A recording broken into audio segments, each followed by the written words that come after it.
Olá, amigos queridos do canal Geomasa, vocês estão bem? Olha o que temos na lousa. É óbvio que se trata de uma aula de geografia geral muito especial do Oriente Médio, onde nós começamos a resumir as características da religião monoteísta mais antiga, persistente até os dias atuais. Trata-se do judaísmo, hoje praticado no mundo por volta de 50 milhões de pessoas. Ela possui poucos adeptos, mas ela é fundamental, por exemplo, para aquelas religiões que vão sucedê-la, caso do cristianismo e mesmo do islamismo. Ela é uma religião que surge por volta de 2000 anos antes de Cristo, ou seja, ela tem aproximadamente 4000 anos de idade. É bastante, né, gente?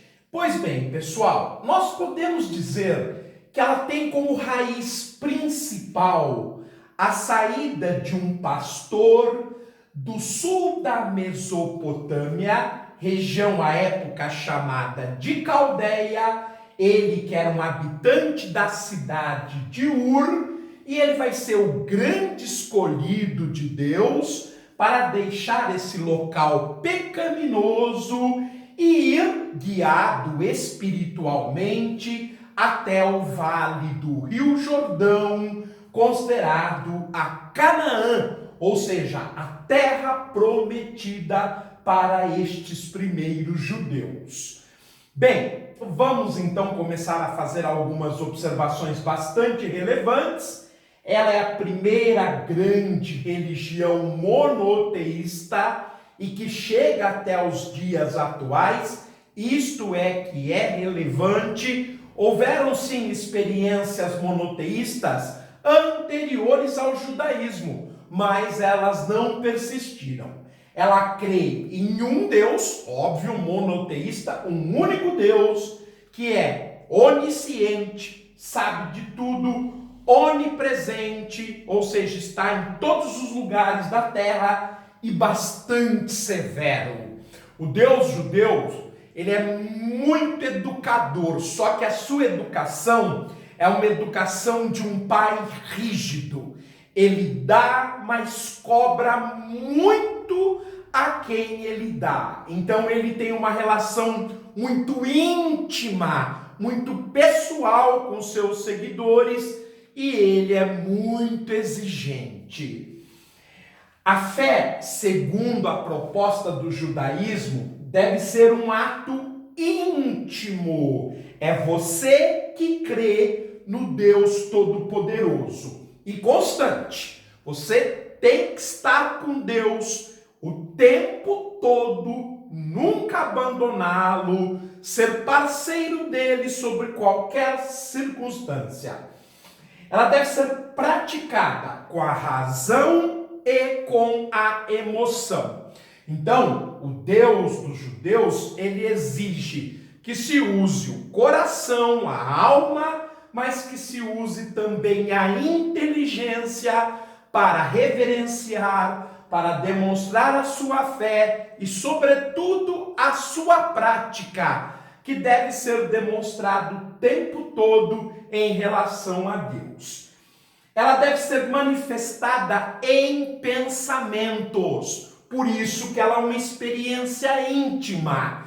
Jamais ela deve ser manifestada, ela deve ser representada por uma imagem. Não. Deus é uma experiência íntima que cada um possui. E cada um possui de forma diferente. Só que deve ser de forma espiritual. Você, o seu espírito, a sua alma é que deve sentir Deus, não os seus 5 sentidos. Deus é uma ideia, não uma imagem. Por isso que Deus nunca se revelou ao homem.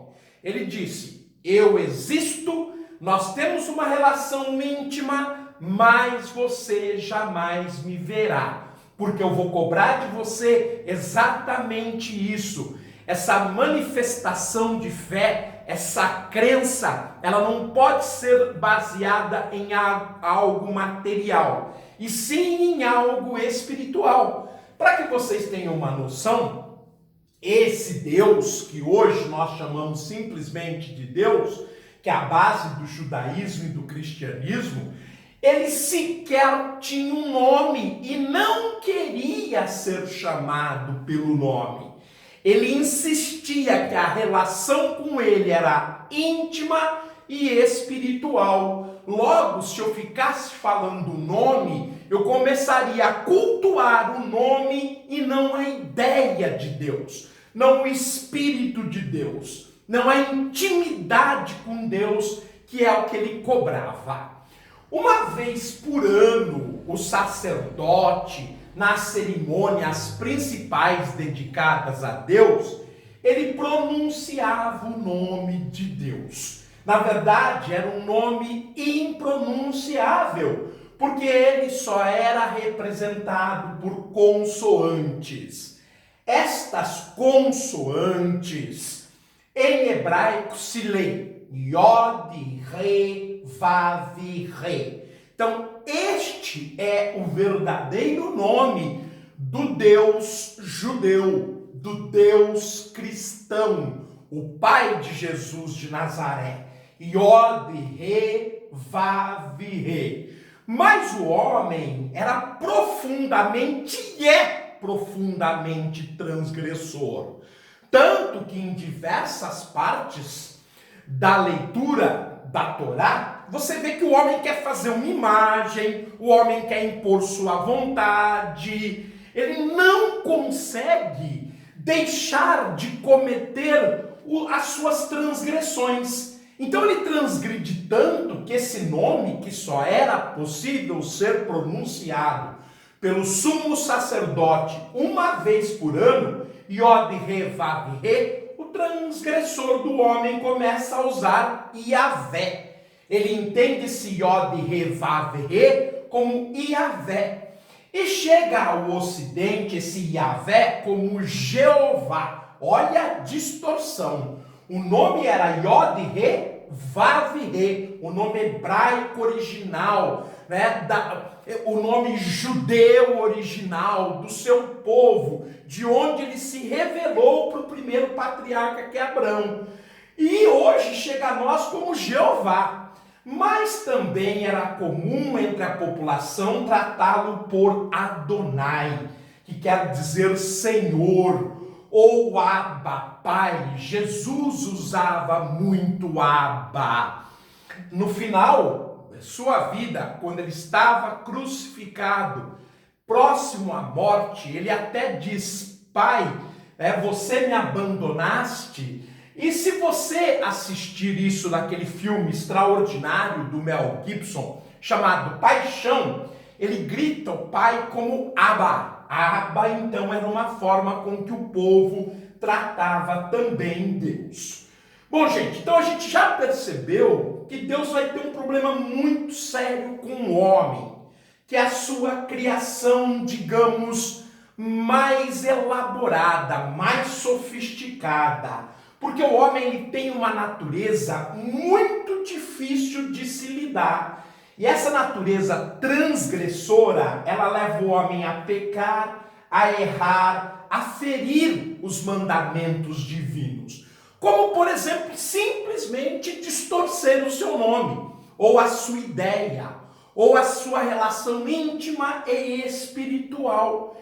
E olha que durante o Velho Testamento, Deus vai castigar o homem inúmeras vezes para ver se ele aprende, e não há força no universo que faz com que o homem aprenda. Por muitas vezes, Deus pensou em exterminar o homem.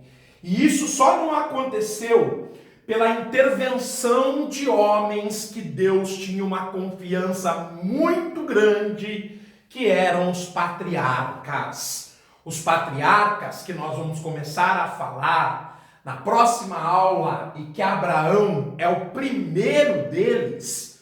Eles, gente, esses patriarcas vão intervir vão orar, vão conversar com Deus, vão ter uma relação íntima com Deus no deserto e vão pedir para que a sua ira, a sua fúria se aplacasse e que ele não fosse tão severo com o homem, perdão. Então a gente sabe que existem várias destes fardos e desgraças que Deus impõe ao homem, como a expulsão do paraíso, como o dilúvio e a torre de Babel. Mesmo assim, ele, homem, com a sua natureza transgressora, vai errar tantas vezes que o Todo-Poderoso vai perder a paciência e só não extingue a raça humana graças à intervenção destes importantes personagens do Velho Testamento, que são os patriarcas. Pois bem, por hoje ficamos aqui, avançamos um pouquinho mais nas características do judaísmo e na próxima aula de Oriente Médio voltaremos para andar um pouco mais na história do judaísmo, depois cristianismo e islamismo. Mas se vão muitas aulas pela frente. Obrigado pelo prestígio, por acompanhar o canal. Não se esqueça de curtir, não se esqueça de compartilhar nas redes sociais, porque isso dá relevância ao canal. Muito obrigado, um abraço.